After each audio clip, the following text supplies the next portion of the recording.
ये वीडियो उन माओं के लिए है जो अपने बच्चों पर नज़र नहीं रखती। ये वीडियो ज़रूर देखिएगा। अपने छोटे बच्चों पर नज़र रखा करें। अगर उनको दुकान पर भी भेज रहे होते हैं चीज़ लेने के लिए, ये ना हो कि किसी दरिंदे के हाथ लग जाएं। ये बहुत ज़रूरी वीडियो है। बर्गर लगाता था, स्टॉल लगाता था, वहाँ पर काम करता था, लेकिन इसके साथ भी 3 लड़के इसको वरगला कर फिसला कर लेकर जाते और एक लड़का इसके साथ गंदा काम करता है। अब ये माँ बैठी हुई है, इंसाफ मांग रही है कि मुझे भी इंसाफ मिलना चाहिए। कहाँ है सीसीडी?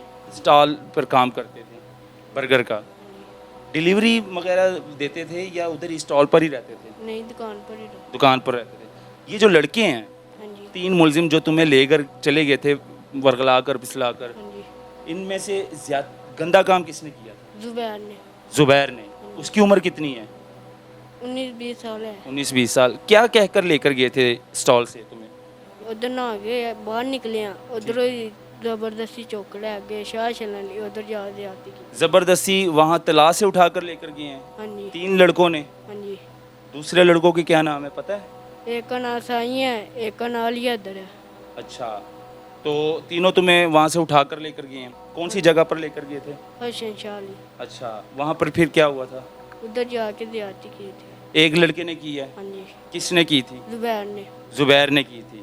जुबैर ने गंदा काम किया हाँ था। जी। बाद में तुम्हें धमकाते रहे हैं कि घर में बताया तो तुम्हें फायर मार देंगे, तुम्हें कत्ल कर देंगे, कह जान रहे से मारने की धमकियाँ दे रहे थे। कह रहे तेरे एक अगे भरा हुआ है, तेनू गवाह कर देना है।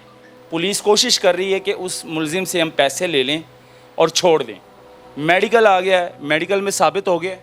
हाँ जी, मेडिकल 'ਚ ਸਾਬਤ ਹੋ ਗਿਆ। पुलिस की कहती है ਪੁਲਿਸ ਕਹਿ ਰਹੀ ਹੈ ਕਿ ਯਕੀਨ ਦਹਾਨੀ ਕਰਵਾ ਰਹੀ ਹੈ ਕਿ ਇਹਨੂੰ ਮਤਲਬ ਸਜ਼ਾ ਦਵਾਵਾਂ ਦੇ। शादरा टाउन की पुलिस है। हाँ जी, ਸ਼ਾਦਰਾ ਟਾਊਨ ਦੀ ਪੁਲਿਸ ਹੈ। थाना शादरा टाउन लगता है जी। ਤੇ ਮਰੀਮ ਨਵਾਜ਼ ਦੇ ਅੱਗੇ ਪੁਰਜ਼ੋਰ ਮੇਰੀ ਅਪੀਲ ਹੈਗੀ ਇਸ ਮੁਲਜ਼ਮ ਨੂੰ ਜਿਹੜਾ ਨਾ ਸਖਤ ਤੋਂ ਸਖਤ ਸਜ਼ਾ ਦਿੱਤੀ ਜਾਏ। ਅੱਗੋਂ ਕਿਸੇ ਦੀ ਮਾਂ ਦੇ ਕਲੇਜੇ ਨੂੰ ਹੱਥ ਨਾ ਪਾ ਸਕਣ। ये वीडियो उन माओं के लिए है जो अपने बच्चों पर नज़र नहीं रखती। ये वीडियो ज़रूर देखिएगा, क्योंकि आजकल का जो दौर चल रहा है, आजकल के इस दौर में माओं से गुजारिश है, उन माँ बाप से गुजारिश है कि अपने बच्चों पर नज़र रखा करें। अपने छोटे बच्चों पर नज़र रखा करें। अगर उनको दुकान पर भी भेज रहे होते हैं चीज़ लेने के लिए, ये ना हो कि किसी दरिंदे के हाथ लग जाएं। ये बहुत ज़रूरी वीडियो है, क्योंकि मुंतहा के साथ जो हुआ सरगोदा में, जो दुकानदारों ने किया, जो जल्लाद ने किया, उसको छत पर ले जाकर पहले ज़्यादती का निशाना बनाया, उसके बाद उसको कत्ल कर दिया।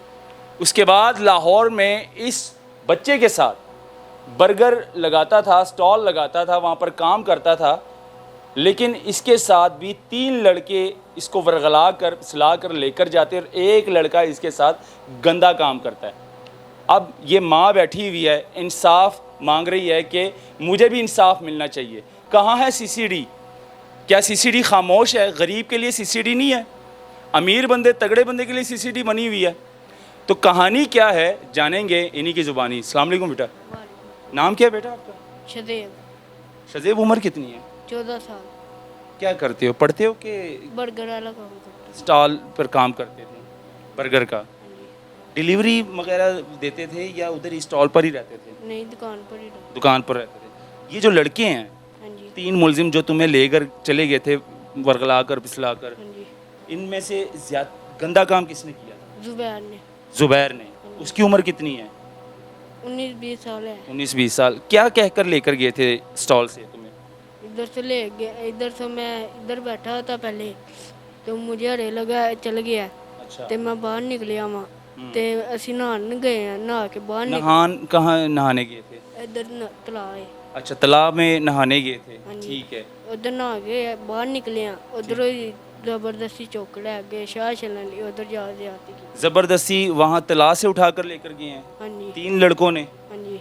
दूसरे लड़कों के क्या नाम है पता है? एक का नाम साई है, एक का नाम लिया इधर है। अच्छा, तो तीनों तुम्हें वहाँ से उठा कर लेकर गए हैं। कौन सी जगह पर लेकर गए थे? हसन शाली। अच्छा, वहाँ पर फिर क्या हुआ था? उधर जाके ज्यादती की थी। एक लड़के ने की है। हाँ जी, किसने की थी? जुबैर ने। जुबैर ने की थी। जुबैर ने गंदा काम किया हाँ था। जी। अच्छा, फिर उसके बाद घर आए वापस, नहीं, फिर भी मेरे पीछे लग गए थे। धमकियाँ लगाते रहे? हाँ जी, क्या कहते रहे, खुल के बताओ ज़रा। अच्छा पसोल दिया, धमकियाँ दे रहे, तू घर दसिया तेन मार देंगे। अच्छा, हाँ जी, यानी कि बाद में तुम्हें धमकाते रहे हैं कि घर में बताया तो तुम्हें फायर मार देंगे, तुम्हें कत्ल कर देंगे, ਕਹਿ जान ਰਹੇ से मारने की धमकियां दे रहे थे। ਕਹਿ ਰਹੇ ਤੇਰੇ ਇੱਕ ਅੱਗੇ ਭਰਾ ਗਵਾ ਹੈ, ਤੈਨੂੰ ਗਵਾ ਕਰ ਦੇਣਾ ਹੈ। अच्छा, छोटा भाई पहले भी अगवा हुआ है? ਬੜਾ ਹੈ बड़ा है वो अगवा हुआ है? ਤੋ ਫਿਰ ਵੀ ਨਸੀ ਮੇਰੀ ਜਾਨ ਛਾੜਨੇ, ਮੈਂ ਆਪਣੀ ਆਪ ਹੀ ਘਰ ਗਿਆ। ਉਧਰ ਹੀ ਵਾਦਾ ਦਿੰਦੇ ਰਹੇ ਨੇ ਬਾਹਰ ਆ ਬਾਹਰ ਆ, अच्छा, ਮੈਂ ਨਹੀਂ ਗਿਆ। ਥੋੜਾ ਜਿਹਾ ਅੱਗੇ ਪਿੱਛੇ ਹੋਏ ਤੇ ਮੈਂ ਦੌੜ ਕੇ ਘਰ ਆਇਆ। यानी कि तुम्हें अभी भी तुम्हारे पीछे लगे हुए थे कि बाहर आओ, मैं तुम्हें मार दूंगा अगर किसी को बताया। फिर उसके बाद तुमने किसको बताया सबसे पहले?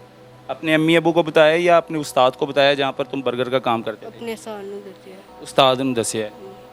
बर्गर का स्टॉल लगाता था उस्ताद? ਹਾਂਜੀ फिर उस्ताद ने घर आकर बताया? ਹਾਂਜੀ इनकी वालदा बैठी है मेरे साथ और वालदा जाहिर सी बात है अपनी बेबसी का तमाशा देख रही है। पुलिस कोऑपरेट नहीं कर रही। पुलिस ने एक मुलजिम तो गिरफ़्तार कर लिया है जो मरकज़ी मुलजिम था इस केस का, लेकिन पुलिस उस मुलजिम को बेच रही है। पुलिस कोशिश कर रही है कि उस मुलजिम से हम पैसे ले लें और छोड़ दें। मेडिकल आ गया है, मेडिकल में साबित हो गया है। ਹਾਂਜੀ ਮੈਡੀਕਲ 'ਚ ਸਾਬਤ ਹੋ ਗਿਆ।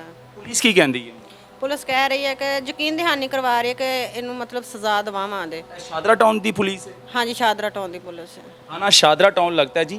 और थाना शादरा में जो है थाना शादरा टाउन में इनका मुलजिम जो है मरकज़ी मुलजिम था इस केस का, वो अभी भी अंदर है, लेकिन पुलिस मुलजिम को बचा रही है।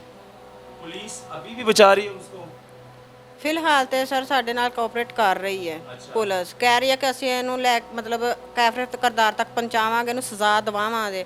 ਮੈਡੀਕਲ ਦੇ ਵਿੱਚ ਸਾਬਤ ਵੀ ਹੋ ਚੁੱਕਿਆ ਹੈਗਾ। सीसीडी का केस नहीं ਹਾਂਜੀ ਬਿਲਕੁਲ ਇਹ ਸੀਸੀਡੀ ਦਾ ਕੇਸ ਹੈ। नाबालिग बच्चा है, नाबालिग बच्चे ਦੇ ਨਾਲ ਅਗਰ ਇਸ ਤਰ੍ਹਾਂ ਦੇ ਮਾਮਲਾਤ ਹੁੰਦੇ ਆ ਤੇ ਸੀਸੀਡੀ ਵੇਖਦੀ ਹੈ। ਹਾਂਜੀ ਬਿਲਕੁਲ ਜੀ ਸੀਸੀਡੀ ਦੇਖਦੀ, ਲੇਕਿਨ ਇਸ ਮਾਮਲੇ ਨੂੰ ਸੀਸੀਡੀ ਨੇ ਨਹੀਂ ਵੇਖਿਆ। ਪੁਲਿਸ ਵੇਖ ਰਹੀ ਆ। ਹਾਂਜੀ ਇਹ ਪੁਲਿਸ ਦੇਖ ਰਹੀ ਹੈ। ਇਨਸਾਫ ਦੇਗੀ ਪੁਲਿਸ ਤੁਹਾਨੂੰ? ਸਰ ਜੀ ਪਹਿਲੇ ਤਾਂ ਸਾਨੂੰ ਨਹੀਂ ਮਿਲਿਆ ਹੈ, ਹੁਣ ਦਾ ਰੱਬ ਤੇ ਉਮੀਦ ਹੈਗੀ ਹੈ। ਪਹਿਲੇ ਮੇਰਾ ਬੇਟਾ 17 ਸਾਲ ਦਾ ਬੱਚਾ ਮੇਰਾ ਅਗਵਾ ਹੈਗਾ ਵੀ 4 ਸਾਲ ਹੋ ਗਏ ਨੇ। ਹਰ ਕੋਈ ਲੱਭਾ ਹੀ ਨਹੀਂ ਉਹ। ਨਹੀਂ ਸਰ ਜੀ ਕੋਈ ਨਹੀਂ ਮਿਲਿਆ ਹੈ। ਰਿਕਸ਼ੇ ਸਮੇਤ ਅਗਵਾ ਹੈਗਾ ਵੀ। ਰਿਕਸ਼ਾ ਚਲਾਉਂਦਾ ਸੀ? ਹਾਂਜੀ ਰਿਕਸ਼ਾ ਚਲਾਉਂਦਾ ਸੀ ਤੇ ਨਹੀਂ ਮਿਲਿਆ ਹੈ। 4 ਸਾਲ ਅਸੀਂ ਜ਼ਲੀਲ ਹੋਏ ਆ ਥਾਣਿਆਂ ਕਚਹਿਰੀਆਂ। ਸਾਲ ਹੋ ਗਏ ਨੇ ਬੇਟੇ ਦਾ ਕੋਈ ਅਤਾ ਪਤਾ ਨਹੀਂ? ਨਹੀਂ ਸਰ ਜੀ ਕੋਈ ਪਤਾ ਨਹੀਂ ਹੈ। ਆਹੀ ਮੇਰਾ ਬੱਚਾ ਹੈਗਾ ਵੀ ਤੇ ਇਹ ਘਰ ਵਾਲੇ ਉਹਦੇ ਬੱਚੇ ਮੁਲਜ਼ਮ ਦੇ ਸੁਲ੍ਹਾ ਕਰਨ ਵਾਸਤੇ ਸਾਡੇ ਘਰ ਆਏ ਨੇ ਤੇ ਅਸੀਂ ਕਿਹਾ ਅਸੀਂ ਸੁਲ੍ਹਾ ਨਹੀਂ ਕਰਨੀ, ਹੈ ਹੀ ਨਹੀਂ ਮਾਫੀ ਦੇ ਲਾਇਕ। ਤੇ ਉਹਨਾਂ ਨੇ ਕਿਹਾ ਤੁਸੀਂ ਫਾਈਲ ਲਵਾ ਦਿਓ ਤੁਹਾਨੂੰ ਵੇਖ ਲਾਂਗੇ। ਸਾਨੂੰ ਘਰ ਆ ਕੇ ਧਮਕੀਆਂ ਲਾਉਂਦੇ ਨੇ ਬਕਾਇਦਾ। ਅਸੀਂ ਆਪਣਾ ਜਿਹੜੇ ਮੁਲਜ਼ਮ ਦੇ ਘਰ ਵਾਲੇ ਨੇ ਉਹ ਇਹ ਵੀ ਧਮਕੀਆਂ ਲਾ ਰਹੇ? ਹਾਂਜੀ ਸਾਨੂੰ ਧਮਕੀਆਂ ਸੁਲਾ ਕਰ ਲਓ, ਸੁਲ੍ਹਾ ਕਰ ਲਵੋ ਤੇ ਸੁਲਾ ਵਾਲਾ ਕੰਮ ਕੀਤਾ ਉਹਨਾਂ ਨੇ? ਨਹੀਂ ਬਿਲਕੁਲ ਅਸੀਂ ਮਾਫੀ ਅਸੀਂ ਕਿਹਾ ਸਾਨੂੰ ਕੁਝ ਵੀ ਨਹੀਂ ਚਾਹੀਦਾ, ਕੋਈ ਚੀਜ਼ ਨਹੀਂ ਸਾਨੂੰ ਚਾਹੀਦੀ, ਸਿਰਫ ਇਹ ਮੁਲਜ਼ਮ ਨੂੰ ਸਜ਼ਾ ਹੋਣੀ ਚਾਹੀਦੀ ਹੈ। ਅੱਜ ਮੇਰੇ ਬੱਚੇ ਨੇ ਹਰ ਗਲੀ ਦਾ ਬੱਚਾ ਮੇਰੇ ਬੱਚੇ ਨੂੰ ਮਜ਼ਾਕ ਕਰਕੇ ਲੰਘਦਾ ਵਾ, ਤੂੰ ਇਸ ਤਰ੍ਹਾਂ ਚੱਲ ਤੂੰ ਇਸ ਤਰ੍ਹਾਂ ਚੱਲ। ਸਾਡਾ ਇਹਨਾਂ ਜ਼ਿੰਦਗੀ ਦਾ ਮਜ਼ਾਕ ਬਣਾ ਕੇ ਰੱਖ ਦਿੱਤਾ, ਕਾਹਦੀ ਇਹਨਾਂ ਨੂੰ ਅਸੀਂ ਮਾਫੀ ਦੇਣੀ ਹੈ? ਇਹੋ ਜਿਹੇ ਮੁਲਜ਼ਮਾਂ ਨੂੰ ਨਾ ਸਿਰਫ ਇੱਕ ਸਜ਼ਾਏ ਮੌਤ ਹੋਣੀ ਚਾਹੀਦੀ ਹੈ। ਮੈਡੀਕਲ ਦੇ ਰਹੇ ਨੇ ਪੁਲਿਸ ਵਾਲੇ? ਮੈਡੀਕਲ ਸਰ ਜੀ ਹੋ ਗਿਆ ਪੁਲਿਸ ਵਾਲਿਆਂ ਦੇ ਕੋਲ ਹੈ, ਕਹਿ ਰਹੇ ਤਫਤੀਸ਼ ਮੁਕੰਮਲ ਹੋਏਗੀ ਫਿਰ ਤੁਹਾਨੂੰ ਦੇ ਦਾਂਗੇ। ਦੇਖ ਲਓ ਤੁਹਾਡਾ ਮੁਲਜ਼ਮ ਵੇਚ ਨਾ ਦੇਵੇ ਪੁਲਿਸ ਵਾਲੇ। ਇਹ ਤਾਂ ਸਰ ਜੀ ਹੁਣ ਐਸੇ ਨਾ ਖਾ ਲਵੇ ਮੁਲਜ਼ਮ। ਇਹ ਤਾਂ ਸਰ ਜੀ ਹੁਣ ਅੱਲਾਹ ਤਾਲਾ ਨੂੰ ਪਤਾ ਵੇ, ਕੀ ਕਹਿ ਸਕਨੇ ਆ। ਤੁਹਾਡੇ 4 ਸਾਲ ਦਾ ਬੇਟਾ ਜਿਹੜਾ 16 ਸਾਲ ਦਾ ਉਹ ਅਜੇ ਤੱਕ ਲੱਭਾ ਨਹੀਂ, ਅਗਵਾ ਹੋਇਆ, ਉਹਦਾ ਅਜੇ ਤੱਕ ਕੋਈ ਪਤਾ ਨਹੀਂ ਚੱਲਿਆ। ਨਹੀਂ ਸਰ ਜੀ ਕੋਈ ਯਾਦ ਆਂਦੀ?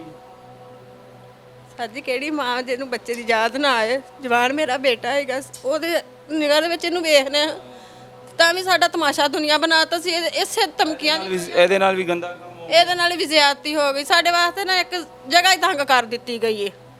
ਅਸੀਂ ਆਪਣਾ ਮਕਾਨ ਤੱਕ ਸੇਲ ਕਰਨ ਤੇ ਲਾ ਦਿੱਤਾ, ਚਲੋ ਸਾਡੇ ਇਸ ਬੱਚੇ ਦੀ ਜ਼ਿੰਦਗੀ ਬਚ ਜੇ, ਲੇਕਿਨ ਅਸੀਂ ਉਹ ਮੁਲਜ਼ਮ ਨੂੰ ਮਾਫੀ ਨਹੀਂ ਦੇਣੀ। ਤੇ ਮਰੀਮ ਨਵਾਜ਼ ਦੇ ਅੱਗੇ ਪੁਰਜ਼ੋਰ ਮੇਰੀ ਅਪੀਲ ਹੈਗੀ ਇਸ ਮੁਲਜ਼ਮ ਨੂੰ ਜਿਹੜਾ ਨਾ ਸਖਤ ਤੋਂ ਸਖਤ ਸਜ਼ਾ ਦਿੱਤੀ ਜਾਏ। ਅੱਗੋਂ ਕਿਸੇ ਦੀ ਮਾਂ ਦੇ ਕਲੇਜੇ ਨੂੰ ਹੱਥ ਨਾ ਪਾ ਸਕਣ। ਚਲੋ ਬੱਚੇ ਬਾਹਰ ਖੇਡਦੇ ਨੇ, ਲੇਕਿਨ ਕਿੰਨੇ ਇਜਾਜ਼ਤ ਦਿੱਤੀ ਹੈ ਕੰਮ ਕਰਨ ਦੀ? ਕਿਸੇ ਨੇ ਨਹੀਂ ਦਿੱਤੀ। ਹਰ ਮਾਂ ਤਕਲੀਫ 'ਚ ਇਸ ਹਾਲਾਤ ਇਸ ਤਰ੍ਹਾਂ ਦੇ ਹੋ ਗਏ ਨੇ ਕਿ ਹਰ ਮਾਂ ਪਰੇਸ਼ਾਨ ਹੈ। ਹਰ ਮਾਂ ਦੇ ਦਿਲ ਦੇ ਵਿੱਚ ਡਰ ਪੈ ਗਿਆ ਕਿ ਮੈਂ ਆਪਣੇ ਬੱਚੀ ਨੂੰ ਜਾਂ ਬੱਚੇ ਨੂੰ ਬਾਹਰ ਦੁਕਾਨ ਤੇ ਭੇਜਾਂ ਜਾਂ ਨਾ ਭੇਜਾਂ, ਕਿਉਂਕਿ ਹਰ ਮਾਂ ਦੇ ਦਿਲ ਦੇ ਵਿੱਚ ਡਰ ਪੈ ਗਿਆ। ਸੀਸੀਡੀ ਦੇ ਹੋਣ ਦੇ ਬਾਵਜੂਦ ਇਸ ਤਰ੍ਹਾਂ ਦੇ ਭੇੜੀਏ ਅਜੇ ਵੀ ਬਾਹਰ ਦੰਦਨਾਦਨ घूम रहे ने, कोई पूछने वाला नहीं है। सीसीडी का फ़ायदा क्या है? मरियम नवाज साहिबा से अपील है, आईजी पंजाब राव अब्दुल करीम साहब से अपील है कि इन जैसे मुलज़मों को जो है कैफरे किरदार तक पहुंचाना चाहिए, जो बच्चों के साथ बच्चियों के साथ गंदा काम करते हैं और फिर उनको मार देते हैं, कत्ल कर देते हैं। उन माओं का क्या कसूर है? अब इस माँ का क्या कसूर है? पहले एक बेटा अगवा हो चुका है, 16 साल जवान माँ का लाल लेकिन दूसरे बेटे के साथ ये ज़्यादती, ये कौन सा इंसाफ है? और ये सीसीडी है हमारी। तो खैर इस नाज़रीन इस वीडियो को शेयर करें और उन माओं से गुजारिश है कि अपने बच्चों पर खुद नज़र रखें, अपने बच्चों की खुद हिफाजत करें। इन पुलिस पर तवक्को मत रखें। पुलिस जितनी मर्ज़ी आ जाए, सीसीडी आ जाए, ये आ जाए, लेकिन अपने बच्चों की हिफाजत आप लोगों ने खुद करनी है। इस वीडियो को शेयर करें ज़्यादा से ज़्यादा। मुझे दीजिए इजाज़त। अल्लाह हाफ़िज़।